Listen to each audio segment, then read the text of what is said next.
ठीक है। तो अब मेरा मेन पर्पज़ है कि जो रिका वैक्स और आपकी ये नॉर्मल वैक्स में डिफरेंशिएशन क्या आता है। किसी कस्टमर को हम कन्वर्ट अगर करते हैं कि रिका वैक्स ही आपको, अगर कोई कस्टमर से हम बोलें कि दो टाइप के हमारे पास वैक्स है, एक रिका वैक्स है और एक हमारे पास नॉर्मल वैक्स है, तो कस्टमर ये कहेगा मैं रिका ही क्यों कराऊं। तो आप ज़्यादा से ज़्यादा बता दोगे क्योंकि ग्रोथ कम आती है। आखिर रीज़न क्या है, मैंने होता है रीज़न पुट अप करना है कि रिका वैक्स में ऐसा क्या होता है जो ग्रोथ हमारी कम आती है। तो उसके बारे में मैं आपको बताऊंगा कि रीज़न क्या होता है, ठीक है। और कई लोगों को क्या होता है कि रिका करने का तरीका ही नहीं पता होता है। तरीका का मीन्स मैं बता देता हूँ आपका, कई लोग पाउडर से ही कर देते हैं। आपने देखा होगा कि कई पार्लर वाली पाउडर से ही कर देते, लपेट मारती हैं, कहती हैं कि नहीं क्या नाम है, रिका वैक्स नॉर्मल पाउडर से भी अगर करते हैं तो भी हो जाता है। तो इतनी इंपॉर्टेंट वैक्स में और आपकी नॉर्मल वैक्स में फ़र्क क्या रह गया, क्योंकि दोनों ही वैक्स उससे हो जाती हैं, दोनों वैक्स है उससे इजीली हो जाती है, क्योंकि पाउडर से नॉर्मल वैक्स भी हो जाती है और रिका वैक्स भी हो जाती है। तो उसमें मैंने डिफरेंशिएशन क्या रहा, आप कस्टमर को भी सेटिस्फाई नहीं कर दोगे। मैन जो टिप्पणी कहते हैं उसके बारे में, तो उसका जो रिका वैक्स है उसका स्पेशल एक तो ऑयल आता है, ठीक है, और दूसरा जेल आता है उसका, दो चीज़ें आती हैं उसकी, ठीक है। तो जो पहले यूज़ किया जाता है उसका नाम होता है जेल, जो लास्ट में यूज़ किया जाता है उसका नाम होता है ऑयल, ठीक है। तो ऑयल और जेल का यूज़ किया जाता है।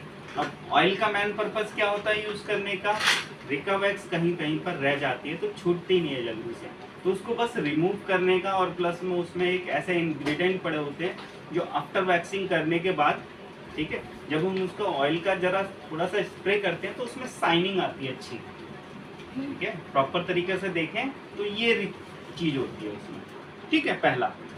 और दूसरा हमारा जेल, रिका वैक्स में जेल ही क्यों यूज़ होता है, पाउडर क्यों नहीं यूज़ होता है, तो उसके लिए बता दूं।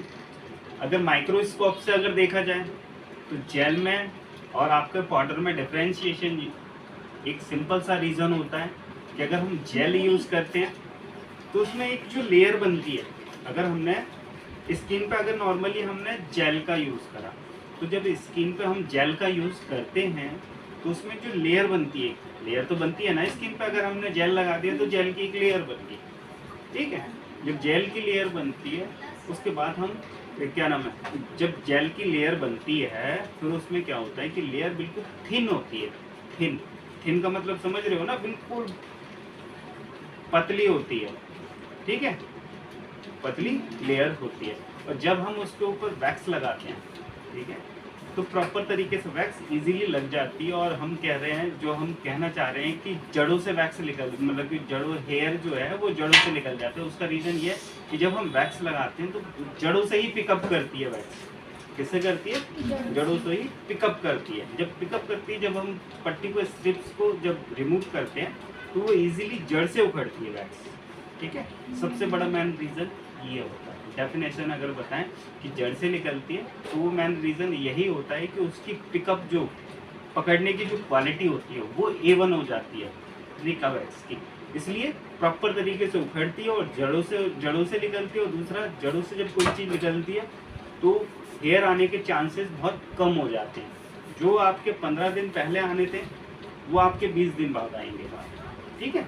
तो ये डिफरेंशिएशन है। बाकी टैनिंग हल्की फुल्की रिमूव करता है, नो डाउट इसमें। और रही बात Rika, Rika as a brand है, ना कि वो पर्टिकुलर आप उसको वैक्स कह सकते हैं, ठीक है। अगर किसी डब्बे पे, क्योंकि ब्रांड बहुत सारे हो सकते हैं, रिका भी हो सकता है, अदर दूसरे ब्रांड भी हो सकते हैं, जैसे कि मैं आपको बता दूं ये अदर ब्रांड है, ये रिका नहीं है, लेकिन आप इसको रिका नहीं कह सकते, लेकिन ब्रांड वही है, क्वालिटी अंदर की रॉ मटेरियल सेम है, उसमें कोई डिफरेंस नहीं है, ठीक है। बस क्या है, आपको दिखा दूं मैं, यहाँ पे लिखा होना चाहिए, ये ध्यान रखना कि यहाँ पे लिखा होना चाहिए लिपोसोल्यूबल। क्या लिखा होना चाहिए, जैसे कि मैंने आपको बताया कि दो टाइप की होती है, कि हाइड्रोसोल्यूबल होती है, एक लिपोसोल्यूबल होती है। लिपो वैक्स का मतलब हो गया कि वो रिका की कैटेगरी में आ जाती है, वैक्स रिका की कैटेगरी में आ जाती है, ठीक है। और हाइड्रोसोल्यूबल नॉर्मल कैटेगरी में आती है। इन चीज़ों का ध्यान रखना। बाकी चीज़ें तुम्हारे को समझ में आई कि रिका में और उसमें क्या डिफरेंस होती है। और नॉर्मल वैक्स की बता दूँ, इससे पाउडर से किया जाता है, किससे किया जाता है? इसको पाउडर से किया जाता है। और इसमें क्या होता है कि बाल जब हम लेयर लगाते हैं तो पाउडर की लेयर जो होती है वो थोड़ी सी थिक बनती है।